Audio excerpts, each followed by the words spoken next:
আসসালামু আলাইকুম প্রিয় এইচএসসি লেভেলের শিক্ষার্থীরা, হিসাব বিজ্ঞান প্রথম পত্রের অধ্যায় 9 আর্থিক বিবরণীর মহা গুরুত্বপূর্ণ আলোচনা ক্লাসে তোমাদের সবাইকে স্বাগতম জানাচ্ছি। আমি তোমাদের বাপ্পি ভাইয়া, ঢাকা বিশ্ববিদ্যালয় থেকে। আজকের এই ক্লাসে হিসাব বিজ্ঞান প্রথম পত্রের অধ্যায় 9 যে আর্থিক বিবরণী অধ্যায়টা আছে, যে অধ্যায় তোমাদের ভয়ের কারণ, যে অধ্যায় থেকে 2টা সৃজনশীল প্রশ্ন বোর্ড পরীক্ষাতে আসবে এবং যে অধ্যায় থেকে ম্যাক্সিমাম স্টুডেন্টই ভালো করে অ্যান্সার করতে পারে না, সম্পূর্ণ মার্কস পায় না এবং অনেক সময় নিয়ে অ্যান্সার করে, সেই অধ্যায়টার মূলত বেসিক লেভেলের আলোচনা কভার করে দিব তোমাদেরকে। এই অধ্যায়টা হচ্ছে এমন একটা ইন্টারেস্টিং অধ্যায়, যে অধ্যায়টা যদি তুমি ভালোভাবে পারো তাহলে খুবই কম সময়ের মধ্যে অ্যান্সার করতে পারবে। বিশেষ করে আমি যখন তোমাদের স্টেজে ছিলাম, আমার এমনও অবস্থা ছিল যে আমার একটা অঙ্ক করতে এই অধ্যায়ের 1 ঘন্টা সময় লাগতো। তা আমি এত পরিমাণে প্র্যাকটিস করেছিলাম যে ওই 1 ঘন্টা সময়টা আমার আস্তে আস্তে 50, 40, 30, 25, 20, 15, 10 এমনকি 10 থেকে 12 মিনিটে আমি একটা অধ্যায়ের খুব সুন্দরভাবে অ্যান্সার করে আসতে পারতাম। তো আমি চেষ্টা করব 10টা ফ্রি ক্লাসের মাধ্যমে তোমাদের এই অধ্যায়ের সম্পূর্ণ কনফিউশন ক্লিয়ার করে দেওয়া, তোমাদের একটা কনফিডেন্স বিল্ড আপ করা, যাতে করে তোমরা এই অধ্যায়ের প্রো হইতে পারো এবং তোমরাও যাতে আমার মতো করে 10 মিনিটে এই অধ্যায়টা সম্পূর্ণ সলভ করে আসতে পারো। যেহেতু বোর্ড পরীক্ষাতে 2টা সৃজনশীল আসবে, তার মানে এই অধ্যায়টাকে আমাদের প্রায়োরিটি লিস্টে রাখতে হবে সবার প্রথমে। তো শুরু করে দেওয়া যাক আজকের আমাদের আর্থিক বিবরণীর প্রধান লেকচার। একটা অধ্যায় শেখার আগে আমাদেরকে জানতে হবে যে ওই অধ্যায়টার আসলে ডেফিনিশনটা কি এবং ওই অধ্যায়টা আসলে আমরা কেন পড়বো। তো তোমাদেরকে প্রথমে আমি যদি একটু ডেফিনিশনটা দেখাই, আর্থিক বিবরণীর ডেফিনিশনটা হচ্ছে কোনো প্রতিষ্ঠানের আর্থিক কর্মকাণ্ডের চূড়ান্ত আর্থিক ফলাফল। নাম্বার 1 আমরা দেখতে পাচ্ছি যে চূড়ান্ত আর্থিক ফলাফল ও আর্থিক অবস্থা নির্ণয়, অর্থাৎ নাম্বার 2 আর্থিক অবস্থা নির্ণয় করার জন্য যেসব বিবরণী প্রস্তুত করা হয় তাদেরকে আর্থিক বিবরণী বলে। তাহলে এখানে প্রথম যে পয়েন্ট আমরা আইডেন্টিফাই করেছি, একটা হচ্ছে আর্থিক ফলাফল নির্ণয়, দ্বিতীয়টা হচ্ছে আর্থিক অবস্থা নির্ণয়। এই আর্থিক ফলাফল নির্ণয় দ্বারা বোঝাচ্ছে আমাদের আয় বিবরণী তৈরি। কি বিবরণী? আয় বিবরণী তৈরি। আর আর্থিক অবস্থা দ্বারা বোঝাচ্ছে উদ্ধৃতপত্র, অর্থাৎ আর্থিক অবস্থার বিবরণী। এই দুইটা কিন্তু খুবই ইম্পর্টেন্ট তোমাদের বোর্ড পরীক্ষার জন্য, কারণ মাঝে মাঝে তোমাদের কোশ্চেন আসে আর্থিক বিবরণীর প্রধান উদ্দেশ্য কয়টি। আর্থিক বিবরণীর প্রধান উদ্দেশ্য হচ্ছে 2টি। নাম্বার 1 আর্থিক ফলাফল নির্ণয় করা, নাম্বার 2 আর্থিক অবস্থা নির্ণয় করা। আর্থিক ফলাফল মানে আয় বিবরণী তৈরি, আর্থিক অবস্থা মানে উদ্ধৃতপত্র তৈরি করা। এই অধ্যায়টা আসলে আমরা কেন পড়বো? এই অধ্যায়ের পড়ার মূল কারণটা হচ্ছে প্রত্যেকটা কোম্পানিতে অ্যাজ এ বিজনেস স্টুডেন্ট হিসাবে আমরা জানি তারা প্রত্যেকটা কোম্পানি যেগুলো লিস্টেড, তারা হয়তো ঢাকা স্টক এক্সচেঞ্জ অথবা চট্টগ্রাম স্টক এক্সচেঞ্জের মধ্যে লিস্টেড থাকে এবং এই লিস্টেড কোম্পানির শেয়ারগুলো কিন্তু মার্কেটে ক্রয় বিক্রয় হয়ে থাকে। একজন ইনভেস্টর যখন ইনভেস্টমেন্ট নিবে, সে অবশ্যই এই আর্থিক বিবরণী যেগুলো আছে, বিশেষ করে আয় বিবরণী, মালিকানা সত্ত্ব বিবরণী, তারপর আর্থিক অবস্থার বিবরণী, এগুলা দেখে কিন্তু সে সিদ্ধান্ত দিবে সে এই কোম্পানিতে ইনভেস্টমেন্ট করবে কি করবে না। কারণ এই 3টা বিবরণীর মাধ্যমে এই কোম্পানির প্রকৃত আর্থিক অবস্থাটা অন্তত যাচাই করা পসিবল হয়। এই কোম্পানি বিগত বছরগুলোতে কেমন পারফর্ম করেছে, এখন কেমন পারফর্ম করছে, সেই জিনিসগুলো সম্পর্কে আইডিয়া জেনারেট করা যায়। এই অধ্যায়টা আমরা শিখবো অ্যাজ এ কমার্স স্টুডেন্ট হিসাবে আমাদের ইনভেস্টমেন্ট ডিসিশন নেওয়ার জন্য। আচ্ছা চলো এখন আমরা সেকেন্ড স্লাইডটা একটু খেয়াল করব। সেকেন্ড স্লাইডে দেওয়া আছে আর্থিক বিবরণীর অংশ 5টি। এই ইনফরমেশনটা কিন্তু খুবই ইম্পর্টেন্ট। এখানে আমরা একটা জেনারেল ইনফরমেশন জানতেছি এবং পাশাপাশি ভর্তি পরীক্ষাতে এখান থেকে কোশ্চেন আসে কোন জায়গাটা থেকে, সেটা সম্পর্কে আমরা ধারণা দিব। তো আর্থিক বিবরণীর অংশ হচ্ছে কয়টি? 5টি। এই আর্থিক বিবরণীর অংশ 5টি আসলে কোন নীতিমান অনুযায়ী করা হয়েছে? IAS 01 নীতিমান অনুযায়ী। এই IAS এর পূর্ণরূপটা মাঝে মাঝে ভর্তি পরীক্ষাতে আসে, মাঝে মাঝে বোর্ড পরীক্ষাতে আসে, কলেজের পরীক্ষাগুলোতে আসে। এই IAS এর মানে কি? আই দ্বারা বোঝাচ্ছে ইন্টারন্যাশনাল, এ দ্বারা বোঝাচ্ছে অ্যাকাউন্টিং, এস দ্বারা বোঝাচ্ছে স্ট্যান্ডার্ডস। এখানে ডার্টস এর পরে কিন্তু একটা এস আছে, অর্থাৎ স্ট্যান্ডার্ডস এর মধ্যে কিন্তু শেষের অক্ষরটা এস। এটা কিন্তু খেয়াল রাখতে হবে। এটা দিয়েই মূলত তোমাদের কনফিউশন করবে, এখন এটা দিয়ে কিন্তু তোমাদের বোর্ড পরীক্ষাতে এমসিকিউ আসতে পারে। এবং এই IAS এরা হচ্ছে নীতিমালা প্রণয়নকারী সংস্থা। এখানে IAS 01 এর মাধ্যমে আমরা দেখতে পাচ্ছি যেখানে আর্থিক বিবরণীর অংশ হচ্ছে 5টি। কি কি?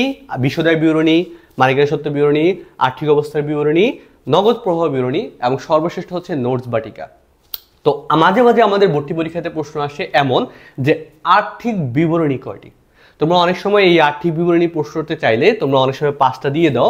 এটাই হচ্ছে সব থেকে ইনফরমেশন ক্লিয়ার হওয়ার জায়গা, যেখানে আমরা বুঝাতে যাচ্ছি আর্থিক বিবরণীর অংশ 5টি, কিন্তু আর্থিক বিবরণী হচ্ছে টোটাল 4টা। আর্থিক বিবরণী কয়টা? আর্থিক বিবরণী হচ্ছে 4টা। আর্থিক বিবরণীর অংশ কয়টা? আর্থিক বিবরণীর অংশ হচ্ছে 5টা। তো এই আর্থিক বিবরণী কয়টা? এগুলো হচ্ছে আর্থিক বিবরণী। এই আর্থিক বিবরণীর মধ্যে আমরা দেখতে পাই প্রথম তিনটা নিয়ে আসলে এই অধ্যায়ের যত ধরনের আলোচনা থাকবে প্রথম তিনটা বিবরণী নিয়ে, বিশ্বদায় বিবরণী, মালিকানা সত্ত্ব বিবরণী, আর্থিক অবস্থার বিবরণী। এই নগদ প্রবাহ বিবরণীটা আমরা পড়বো দ্বিতীয় পত্রের অধ্যায় 3-এ। এবং এই যে নোটস বা টিকা, এটা মূলত আমাদের এখন করা লাগতেছে না, তবে আমরা যখন একটা কোম্পানির ফাইন্যান্সিয়াল স্টেটমেন্টসগুলো দেখি, যখন যে কোনো রিনাউন্ড কোম্পানি, আরএফএল হতে পারে, বেক্সিমকো হতে পারে, তখন আমরা দেখি তাদের প্রত্যেকটা বিবরণীর মধ্যে একটা নোটস বা টিকা সংযোজন থাকে। তো ওই নোটস বা টিকা দেখে আমরা আসলে মূলত ধারণা দিতে পারি যে তারা আসলে কোন অবচয় পদ্ধতি ফলো করতেছে, তারা আসলে কোন হিসাবকাল পদ্ধতি ফলো করতেছে, তারা আসলে কোন নীতিমালা, কোন ধারণা ফলো করতেছে, এই জিনিসগুলো নিয়ে আমরা একটা ডিটেলস ক্লিয়ার ধারণা নিতে পারি। এটা কোন মাধ্যমে নিতে পারি? এটা হচ্ছে নোটস বা টিকার মাধ্যমে। আর নগদ প্রবাহ বিবরণী যেহেতু দ্বিতীয় পত্রের একটা অধ্যায়, তাহলে আমরা আপাতত এটা নিয়ে কথা বলবো না, আমরা মূলত আলোচনা করব প্রথম তিনটা বিবরণী নিয়ে।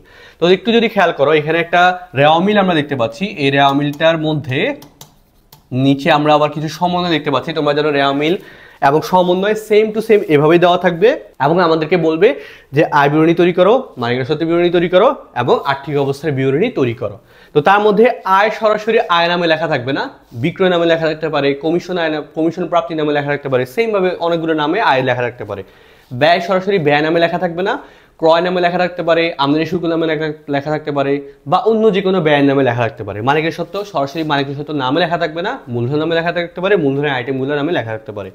সম্পদ সরাসরি সম্পদ নামে থাকবে না, যেমন হাতে নগদ নামে লেখা থাকতে পারে, ব্যাংক জমা নামে লেখা থাকতে পারে। দায় সরাসরি দায় নামে লেখা থাকবে না, যেমন অগ্রিম নামে লেখা থাকতে পারে, অগ্রিম আয়, এই টাইপের নামে লেখা থাকতে পারে। তো এই আইটেমগুলো আসলে কিসের? এগুলোকে আমরা বলি আধুনিক পদ্ধতি হিসাব। আধুনিক পদ্ধতি হিসাব কয় ধরনের? আধুনিক পদ্ধতি হিসাব হচ্ছে 5 ধরনের। এই 5 ধরনের হিসাবই কিন্তু আমরা এখানে রেওয়া মিলে দেখতে পাবো। আর এই রেওয়া মিলটা একটা বিশুদ্ধ রেওয়া মিল, এখানে কোনো ধরনের ভুল নাই। তবে সমন্বয়ের আইটেমগুলোতে আমরা যে অ্যাডজাস্টমেন্টটা করবো, সেটাই মূলত অ্যাডজাস্টমেন্ট করার পরে আমাদের এই 3টা বিবরণী আমাদেরকে তৈরি করতে হবে। তো আমরা যদি একটু খেয়াল করি, এখানে রেওয়া মিলের মধ্যে যে 5টা আইটেম আছে, এই 5টা আইটেম নিয়ে কিন্তু মূলত এই 3টা বিবরণী হবে। তার মধ্যে প্রথম যে আইটেমটা আছে আয় এবং ব্যয়, এই 2টা আইটেম শুধুমাত্র ইফেক্ট ফেলবে বিশদায় বিবরণীতে। একটু যদি খেয়াল করো, এখানে রেওয়া মিলে অর্থাৎ বিশুদ্ধ রেওয়া মিলে যে 5টা আইটেম আছে, এই 5টা আইটেম বলতে হচ্ছে আমি 5টা হিসাবকে বুঝাচ্ছি। এই রেওয়া মিলের যে 5টা হিসাব আছে, এই 5টা হিসাব শুধুমাত্র একটা বিবরণীকে ইফেক্ট ফেলবে, অর্থাৎ একটা বিবরণীর মধ্যে ঘরের মধ্যে যাবে। সেটা হইতে পারে বিশ্বদায় বিবরণী, সেটা হইতে পারে মালিকানা সত্ত্ব বিবরণী, সেটা হইতে পারে আর্থিক অবস্থার বিবরণী। তবে সমন্বয়ের যে আইটেমগুলো থাকবে, সমন্বয়ের আইটেমগুলো মিনিমাম 2টা বিবরণীতে ইফেক্ট ফেলবে, অর্থাৎ 2টা বিবরণীর মধ্যে যাবে। সেটা হইতে পারে বিশ্বদায় বিবরণী, সেটা হইতে পারে মালিকানা সত্ত্ব বিবরণী, অথবা সেটা হইতে পারে মালিকানা সত্ত্ব বিবরণী, সেটা হইতে পারে আর্থিক অবস্থার বিবরণী, অথবা সেটা হইতে পারে বিশ্বদায় বিবরণী, সেটা হইতে পারে আর্থিক অবস্থার বিবরণী। অর্থাৎ মিনিমাম 2টা বিবরণীতে ইফেক্ট ফেলবে, 2 বা ততোধিক বিবরণীতে ইফেক্ট ফেলতেও পারে। এটা লেনদেনের প্রক্রিয়া, লেনদেনের স্টেপ অনুযায়ী ডিপেন্ড করবে, লেনদেনটা আসলে কেমন তার প্রকৃতি অনুযায়ী ডিপেন্ড করবে যে সেটা আসলে কয়টা বিবরণীতে ইফেক্ট ফেলবে। তবে মিনিমাম 2টা বিবরণীতে কিন্তু ইফেক্ট ফেলবে। তো এই যে রেওয়া মিলের আইটেমগুলো আছে, এগুলো যেহেতু একটা জায়গাতে যাবে, আমরা একটু দেখে নেই ওই একটা জায়গা আসলে কোনটা। বিশেষ করে আয় এবং ব্যয়, এই 2টা যাবে বিশদায় বিবরণীর মধ্যে। মালিকানা সত্ত্ব সরাসরি যাবে কোথায়? মালিকানা সত্ত্ব বিবরণীর মধ্যে। সম্পদ, দায়, মালিকানা সত্ত্ব, এই 3টা যাবে আর্থিক অবস্থার বিবরণীতে। তাহলে আমরা দেখে নিলাম মালিকানা সত্ত্বতে যাবে, এবং আমাদের এখানে আর্থিক অবস্থার বিবরণীতে সম্পদ, ব্যয় যাচ্ছে। আর তোমরা জানো আর্থিক অবস্থার বিবরণী উদ্ধৃতপত্র মানে কি? A=L+O, তার মানে এখানে মালিকানা সত্ত্বের আইটেমটাও কিন্তু থাকবে। এবং এখানে আমরা মূলত প্রমাণ করতেছি কি আমাদের হিসাব সমীকরণটা যে আসলে সঠিক, সেই জিনিসটাই কিন্তু আমরা এখানে প্রমাণ করতেছি। অর্থাৎ সম্পদ দায় প্লাস মালিকানা সত্ত্ব, এটাই আমাদেরকে প্রমাণ করা হচ্ছে যে সম্পদ এবং দায় ও মালিকানা সত্ত্ব একই। এখানে কোনোটা বেশি কোনোটা কম হবে না, অর্থাৎ 2টা কিন্তু সমান্তরাল। এখানে বাম পাশে যা হবে ডান পাশে সেম অ্যামাউন্টেই হবে। তো এখানে আমরা দেখে নিতে পাচ্ছি যে এই 5টা আইটেম এগুলো কিন্তু সমান্তরালভাবে যে কোনো একটা বিবরণীতে যাচ্ছে। এবং তোমরা জানো যে আয় এবং ব্যয়ের যে পার্থক্যটা, সেটা নিট লাভ হতে পারে, নিট ক্ষতি হতে পারে, সেটা মালিকানা সত্ত্ব বিবরণীতে ইফেক্ট ফেলবে। মালিকানা সত্ত্ব বিবরণীতে যদি নিট লাভ হয় যোগ হবে মূলধনের সাথে, যদি লস হয় তাহলে সেক্ষেত্রে বিয়োগ হবে মূলধন থেকে। এরপরে হচ্ছে মালিকানা সত্ত্ব যেহেতু আবার সম্পদ, দায়, মালিকানা সত্ত্ব, এখানে আমরা দেখতে পাচ্ছি L+O, অর্থাৎ মালিকানা সত্ত্ব কিন্তু এখানে ওই মধ্যেও আসতেছে। তো আলটিমেটলি একটা বিবরণীর সাথে কিন্তু আরেকটা বিবরণী ইন্টারলিঙ্কড অবস্থায় আছে। তো সেই জন্য তোমাদেরকে অবশ্যই এই জায়গাতে ভালোভাবে ফোকাস করতে হবে। এবং আরেকটা দিক, সেটা হচ্ছে এই যে সমন্বয়ের কথা বলছি, যে সমন্বয়ের আইটেমগুলো মিনিমাম 2টা বিবরণীতে ইফেক্ট হলো, অর্থাৎ 2টা বিবরণীতে যাবে।